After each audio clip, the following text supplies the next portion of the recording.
हमें चैप्टर 3 पढ़ना है, pair of linear equations in 2 variables.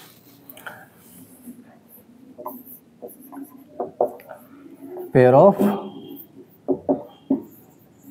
Linear equations in 2 variables. देखो पहले कुछ चीजें समझते हैं। हाँ देखो, सॉल्यूशन ऑफ इक्वेशन, इक्वेशन का सॉल्यूशन किसे कहते हैं? सॉल्यूशन ऑफ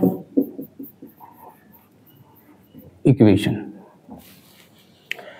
देखो अगर कोई इक्वेशन है उसका सॉल्यूशन वो होता है जो वेरिएबल्स का वैल्यू होगा वो उस इक्वेशन को सेटिस्फाई करेगा, उसे कहेंगे सॉल्यूशन ऑफ द इक्वेशन।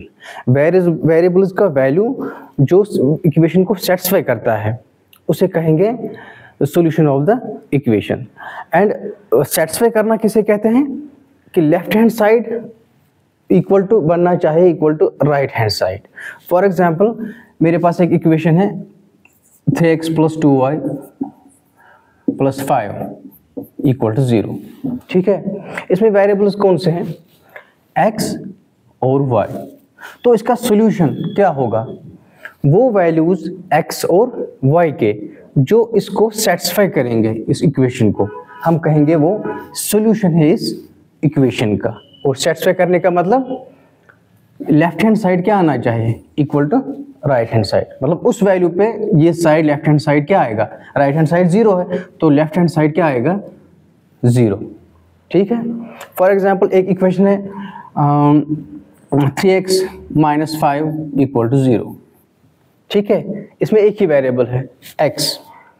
तो इसका सॉल्यूशन देखेंगे क्या आएगा। देखो x जो आएगा x = 5/3, ये इसका सॉल्यूशन है। ठीक है, अगर हम यही वैल्यू देंगे लेफ्ट हैंड साइड में, अगर आप लेफ्ट हैंड साइड देखोगे LHS left hand side 3 × x क्या है? 5/3 एंड दिस -5 है ना, 3 कैंसल्स इक्वल टू 5 - 5, 5 - 5 = 0। तो इक्वल टू ये क्या है? 0 क्या है? 0 इज RHS। इसका मतलब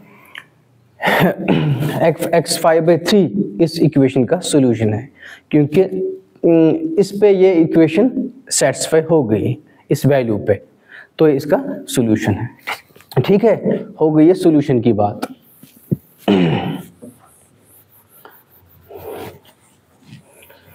देखो आपने क्लास 9th में पढ़ा है लीनियर इक्वेशन इन 2 वेरिएबल्स। क्या पढ़ा था आपने? लीनियर इक्वेशन इन 2 वेरिएबल्स। ठीक है, वो इस तरह की होती थी, जनरल इक्वेशन जो होती है वो इस तरह की होती थी, ax + by + c = 0, है ना। यहाँ पे a, b और c ये कांस्टेंट थे, रियल कांस्टेंट्स, और इसमें वेरिएबल 2 है x और y। ठीक है, देखो यहाँ पे x का पावर क्या है? 1, y का पावर क्या है? 1, है ना। तो ये इक्वेशन क्या है? ये लीनियर इक्वेशन है जिसकी डिग्री, जिस इक्वेशन की डिग्री 1 होती है उसे कहेंगे लीनियर इक्वेशन, है ना। यहाँ पे डिग्री क्या है इसकी, इस इक्वेशन की? 1, क्योंकि x का भी पावर 1 है, दोनों का देखना होता है, जितने वेरिएबल्स होते हैं सब का देखना है कि डिग्री मतलब पावर क्या है। यहाँ पे x का पावर 1 है और y का भी यहाँ पे पावर 1 है, तो ये इक्वेशन है लीनियर इक्वेशन। और वेरिएबल कितने हैं? 2, x एंड y, इसीलिए इसे कहा जाता है लीनियर इक्वेशन इन 2 वेरिएबल्स। लीनियर क्योंकि इसकी डिग्री 1 है, वेरिएबल 2 वेरिएबल्स। ठीक है, तो ये आपने पढ़ा है क्लास 9th में। तो ये a, b, c और कांस्टेंट से, तो इस तरह की एग्जांपल हम लेंगे 3x + 2y plus for example 6 = 0। ये भी लीनियर इक्वेशन है ना। लीनियर इक्वेशन है 2 वेरिएबल्स। यहाँ पे a 3 है, b 2 और c 6। तो ए बी सी क्या होते हैं, ये कांस्टेंट होते हैं। अच्छा, आपने देखा है क्लास 9th में कि इसके इन्फिनिट सॉल्यूशंस होते हैं। अगर हम x को फॉर एग्जांपल यहाँ पे कोई भी वैल्यू देंगे, कॉरस्पॉन्डिंग कोई ना कोई वैल्यू आएगा y का, है ना। फॉर एग्जांपल x को 0 दे दो value, put x equal to 0। अगर x 0 देंगे तो ये टर्म बन जाएगी 0, ठीक है। फिर क्या बचेगा, 2y प्लस 6 इक्वल टू 0, ठीक है। यहाँ पे y क्या आया, -6 divided by 2 which is equal to -2123 -3 आया कि नहीं। लेकिन किस पे, जब x को हमने 0 दिया।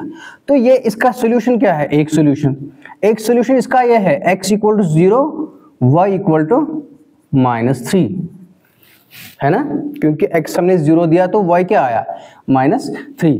तो ये इसका एक सोल्यूशन है, x equal to 0 y equal to -3, एक सोल्यूशन इसका, ठीक है। अच्छा, आपने ये भी पढ़ा है कि इसका जो ग्राफ होता है लीनियर इक्वेशन का, linear equation in two variables का, वो एक स्ट्रेट लाइन होता है। फॉर एग्जांपल ये x एक्सिस है, ये y एक्सिस है ना।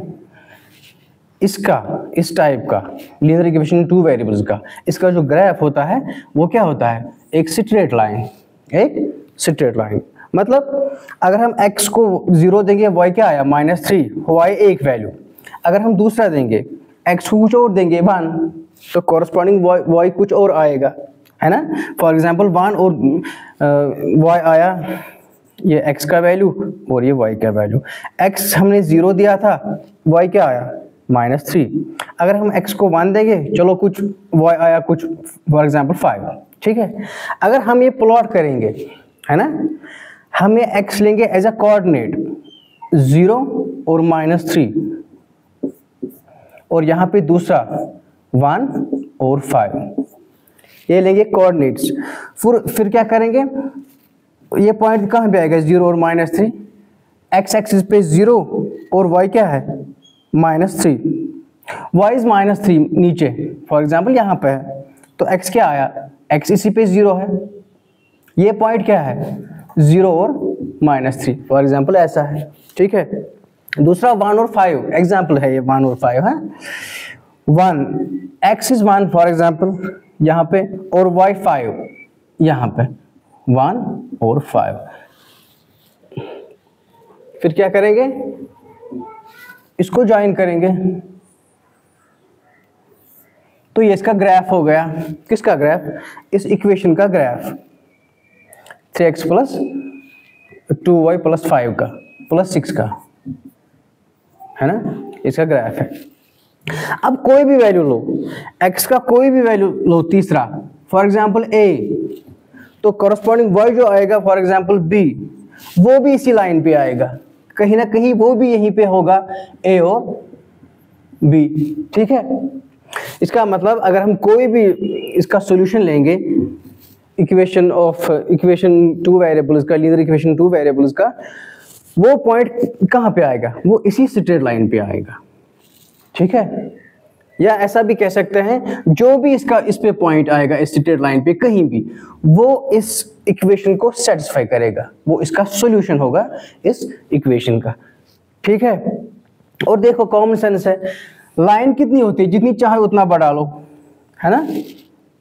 तो इस पे इन्फिनिट पॉइंट्स हम लेंगे, इन्फिनिट पॉइंट्स इस पे आएंगे, तो इसके भी कितने सॉल्यूशन होंगे, लीनियर इक्वेशन टू वेरिएबल्स के इन्फिनिट सॉल्यूशंस, हैं, इनफाइनाइट सॉल्यूशंस, ठीक।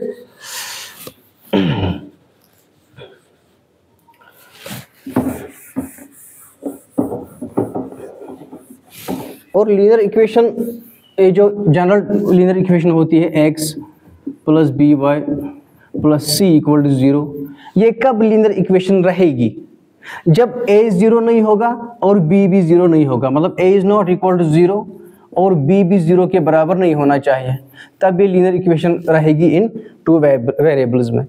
अगर a 0 हुआ तो ये टर्म क्या बन जाएगी, 0 इंटू एक्स इज 0, b भी अगर 0 हुआ है ना, 0 इंटू वाई इज 0, ये भी खत्म, फिर यहाँ पे सिर्फ कांस्टेंट रहेगा, तो ये linear equation in two variables नहीं रहेगी। ठीक है, तो ए और बी 0 के बराबर नहीं होनी चाहिए। अब हमें क्या पढ़ना है, pair of linear equations in two variables. ठीक है, वहां पे आपने पढ़ा था एक ही equation, linear equation in two variables, लेकिन एक ही, यहाँ पे पेयर, पेयर मीन्स 2, यहाँ पे 2 इक्वेशंस होंगे। द इक्वेशंस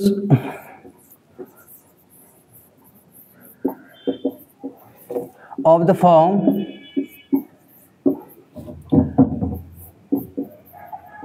इस फॉर्म की equations a1x plus b1y plus c1 equal to 0 and a2x plus b2y plus c2 equal to 0 is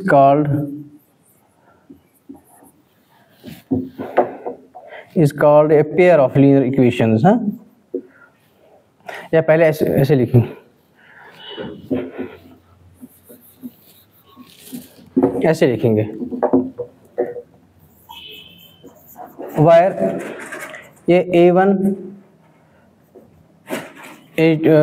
b1 लिखेंगे। हाँ, a1 b1 c1 हो गए ये 3, और a2 b2 c2, और ये क्या है, ये कॉन्स्टेंट्स होते हैं लेकिन रियल नंबर्स, और real constants, real constants means constants लेकिन रियल नंबर्स, और रियल कॉन्स्टेंट्स, और रियल कॉन्स्टेंट्स एंड, और दूसरी कंडीशन ऐसी है कि a1 स्क्वायर, देखो a1 square plus b1 square is not equal to 0, और a2 square plus b2 square is not equal to 0, is called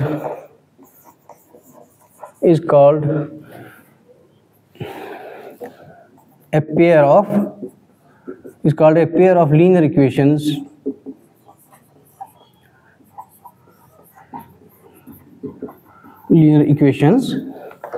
in two variables।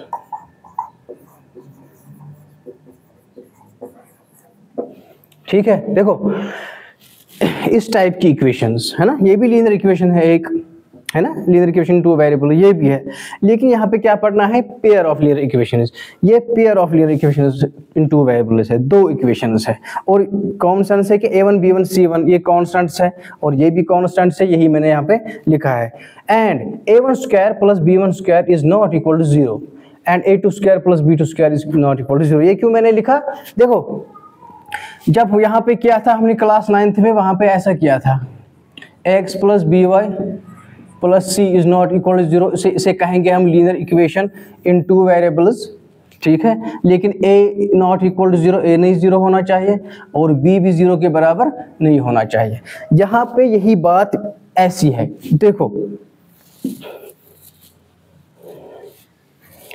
यहाँ पे ये लिखने के बजाय अगर हम ऐसा लिखेंगे, a1 is not equal to 0, b1 is not equal to 0, है ना, ऐसा लिखना है। फिर लिखना है a2 is not equal to 0, फिर b2 is not equal to 0। इतना लेंथी प्रोसेस है कि हम क्या करेंगे, मतलब ये थोड़ा लंबा हो जाता है, इससे अच्छा है कि ये लिखो, a1 square plus b1 square not equal to 0 and a2 square plus b2 square not equal to 0। क्यों, इसका मतलब यही है, वो लिखना या ये लिखना एक ही बात है। देखो क्यों, अगर हम a1 स्क्वायर प्लस b1, देखो a1 square plus b1 square, मैंने क्या लिखा यहाँ पे, a1 square plus b1 square, ये 0 के बराबर नहीं होना चाहिए। अगर ये 0 के बराबर होगा तो क्या होगा, देखो if a1 square plus b1 square equal to 0।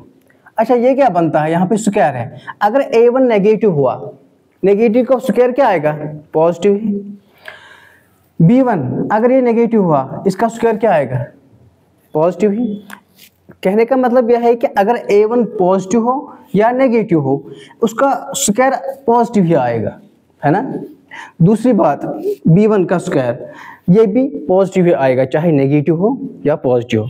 लेकिन जब हम उनका सम करेंगे, दो पॉजिटिव नंबर्स का, वो 0 के बराबर नहीं आएगा, मत आएगा 0 के बराबर अगर सम करेंगे। तो ओनली पॉसिबिलिटी क्या है, ये 0 होने की पॉसिबिलिटी क्या है, अगर a1 भी 0 हो और b1 भी 0 हो, दोनों 0 के बराबर होने चाहिए, a1 equal to b1 equal to 0। अगर दोनों 0 के बराबर होंगे तब ये 0 आएगा, ठीक है। लेकिन लिखा क्या हमने, कहाँ गया, a1 square plus b1 square not equal 0 के बराबर नहीं होना चाहिए, क्योंकि अगर ये 0 के बराबर हुआ इसका मतलब a1 भी 0 के बराबर होगा और b1 भी 0 के बराबर होगा, तब ये linear equation in two variables नहीं रहेगी, ये भी 0 बन जाएगा, ये भी 0 बन जाएगा। इसलिए ये चीज़ लिखते हैं दोनों में, ये भी और दूसरी इक्वेशन इसमें भी, a2 square plus b2 square not equal to 0, ठीक है। अब देखो अब करना क्या है, हमें दो इक्वेशंस है, pair of linear equations in two variables. ये जो इक्वेशंस दो है ये अलग अलग नहीं है, ये दो इक्वेशंस एक साथ है, लेकिन किस सेंस में एक साथ है, ये एक साथ इस सेंस में है कि सॉल्यूशन के सेंस में। हमें क्या करना है, इन दोनों का कॉमन सॉल्यूशन देखना है कि क्या आएगा। कॉमन सॉल्यूशन मतलब वो वैल्यू x और y का वो वैल्यू जो इस इक्वेशन को भी सेटिस्फाई करेगा और इस इक्वेशन को भी सेटिस्फाई करेगा। इस चैप्टर में हमें यही काम है कि इन दोनों इक्वेशंस का कॉमन सॉल्यूशन देखना। उसके लिए हमारे पास हमारे सिलेबस में जो ये है, जो मेथड्स है वो 3 मेथड्स है, हमें 3 मेथड्स से वो सॉल्यूशन फाइंड करना है, इन दोनों का कॉमन सॉल्यूशन है। एक मेथड है ग्राफिकल मेथड,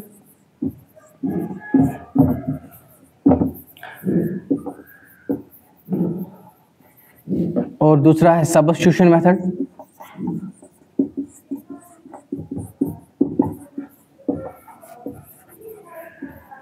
और तीसरा है एलिमिनेशन मेथड।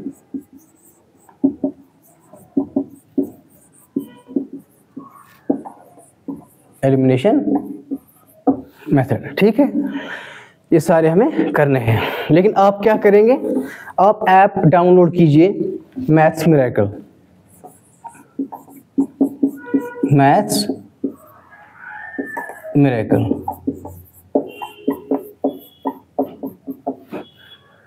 जो लोग YouTube पे ये वीडियो देख रहे हैं वो ऐप कीजिए डाउनलोड मैथ्स मिरेकल, यहाँ पे आपको सारा कोर्स मिल जाएगा क्लास 10th का, ठीक है। कंप्लीट सारे क्वेश्चंस और सारे थ्योरम्स हमने वहाँ पे की है, ठीक है। और साथ साथ में अपडेट्स के लिए YouTube चैनल भी सब्सक्राइब कीजिए। Thank you.